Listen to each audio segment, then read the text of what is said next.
My assignment's due in 2 days? I better get started on that right away.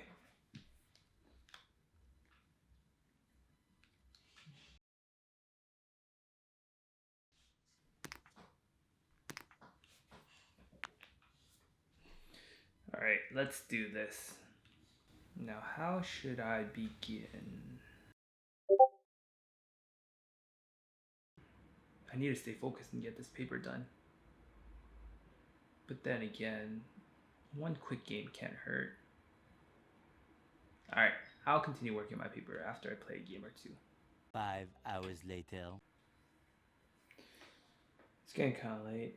I'll just work on my assignment tomorrow. Did that look familiar? That was pretty much me all my life. I was a chronic procrastinator all throughout high school and college, always finding some excuse not to do my work until the very last day before my assignments were due. I figured that shouldn't be too big of a problem since my procrastination should go away once I graduate, right? Well, not quite. I quickly discovered that procrastination doesn't just affect your academics. Procrastination impacts every aspect of your life. And that meant that I needed to do something about it.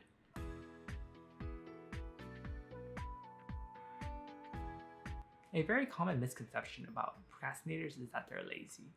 While I am in fact lazy, let's just get that out of the way.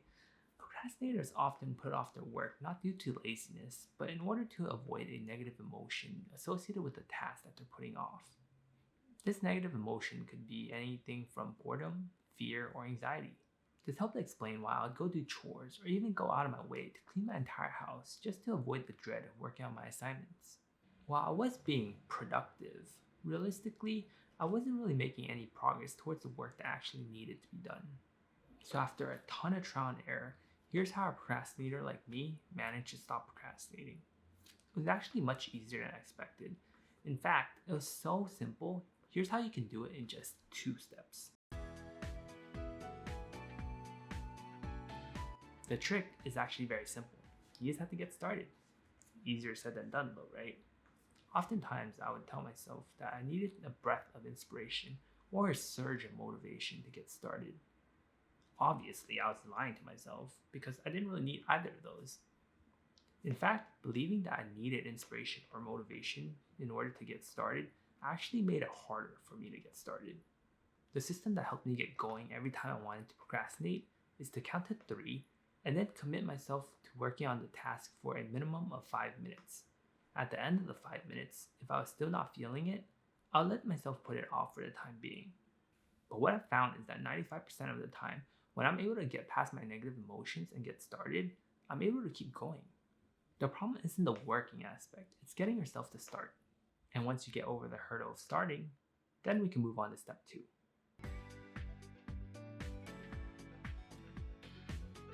So once you get yourself going, you just need to figure out how to keep yourself going. Everyone operates a little differently, so you'll want to find a system that works for you. There are some people who can keep their concentration for long periods of time, non-stop. I'm not one of those people, unfortunately.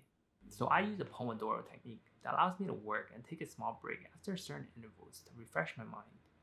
The most common practice consists of 25 minutes of work followed by a 5-minute break, repeated over and over. I personally prefer a 50-minute work period followed by a 5 to 10 minute break. And that's because we humans generally have an inherent trouble at task switching. Task switching is the transition period where you operate a little less efficiently as you switch between 2 different tasks. So to minimize the length of your transition period, you'll want to be spending your breaks wisely. I tend to avoid using my phone or doing anything that's too mentally stimulating because that makes it so much more difficult to return to my monotonous work after my break. I know that may sound a little difficult for some of you, but the trick here is to not think of your break as an opportunity for you to do whatever you want, but rather as a small brief period for you to rejuvenate your mind so that you can continue focusing on your work after. So to summarize, the easiest way to beat procrastination is to just get started. Count to 3 and then commit to doing your task for a minimum of 5 minutes. Usually that's enough to get you going, and from there, pick a system that works for you. As long as you're able to keep yourself going, then that's all there is to it. You've beat procrastination. So go ahead and give that a try and let me know if that worked for you. In fact, here's your first test. Stop procrastinating and hit the like button.